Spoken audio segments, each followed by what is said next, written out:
Fate Fulfilled, Book 1, Chapter 17. Not Like Us.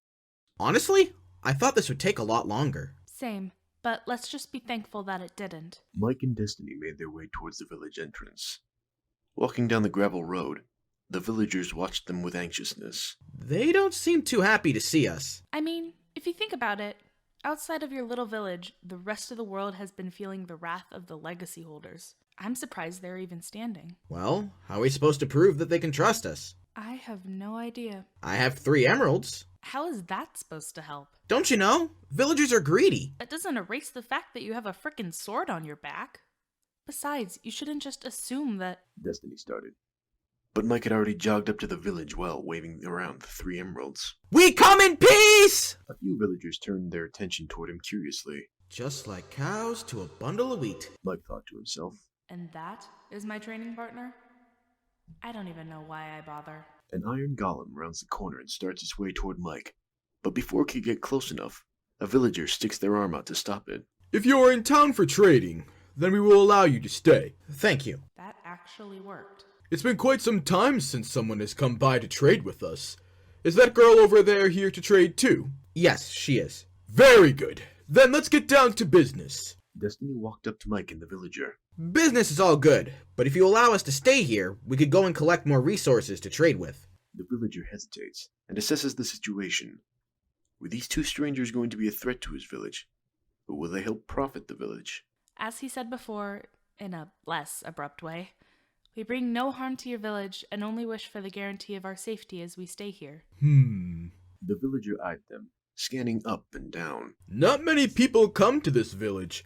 Our last visitor was 10 years ago. Oh wow, that's a long time. Indeed. Answer me this. Why should we trust you? You have no reason to trust us. The golem stepped forward, preparing to attack. Destiny, what are you doing? Just trust me. She turned back to the villager. You have no reason to trust us. However, you also have no reason not to trust us. We promise to stay out of your way and not disturb this beautiful village you have. We only wish for a safe place to stay.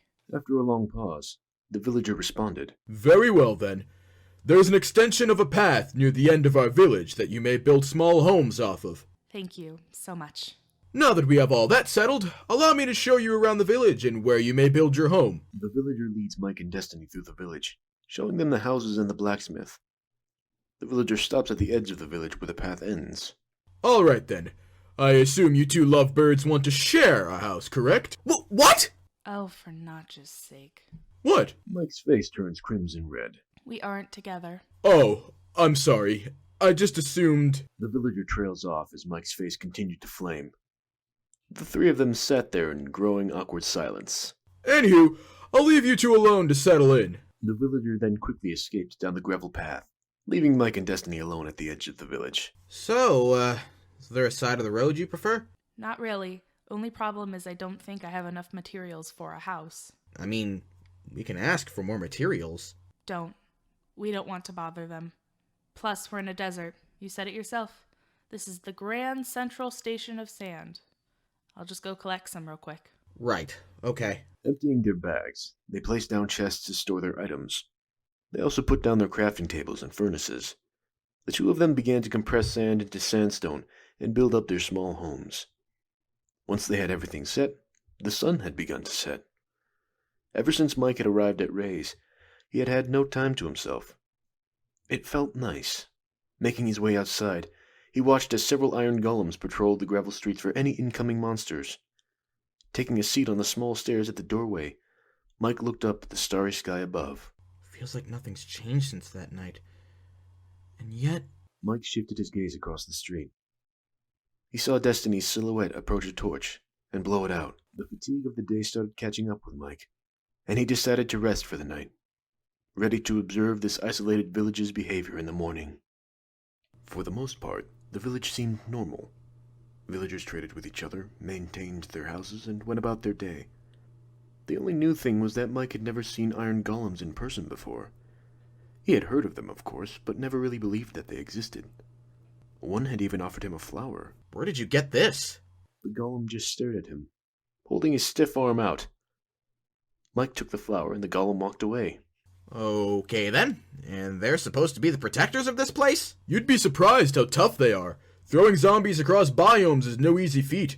Not that we ever worry about that sort of thing. Yeah, where'd you come from? Did you just say you don't worry about zombies? I come from everywhere and nowhere at the same time. I am beyond what you can see, yet right in front of your face. Huh? I'm sorry, I can't understand what you just said. One does not need to understand in order to make sense of the world. The villager walks off toward the main market. Mike stares in the direction he left. Okay, so the people in this village are a little loopy in the head. Alright, noted. This place is beautiful. Destiny had been walking around the town, and in just one day, she had seen the town square, which was decorated with string lights and paper lanterns, and the marketplace full of all sorts of new spices and foods she had never smelled before. One section was filled with booth after booth of sweets, and across from it was rows of savory snacks. Even if the houses surrounding the center of the town were bland, the rest of it certainly wasn't.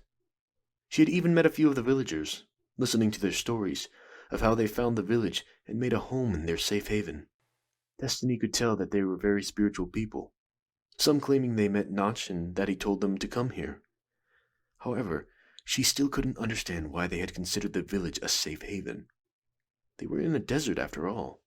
There were bound to be monsters everywhere at night. When Mike and Destiny met at the center of the village, she told them all about the amazing things she saw and cool things she heard from the villagers she had met. This one villager said he had heard Notch's voice telling him to come to the village. Isn't that cool? Yeah, and I had a guy who wanted to touch my hair. Oh, and another guy who wanted to know what I smelled like. Sounds fun. Oh yeah, it sure was.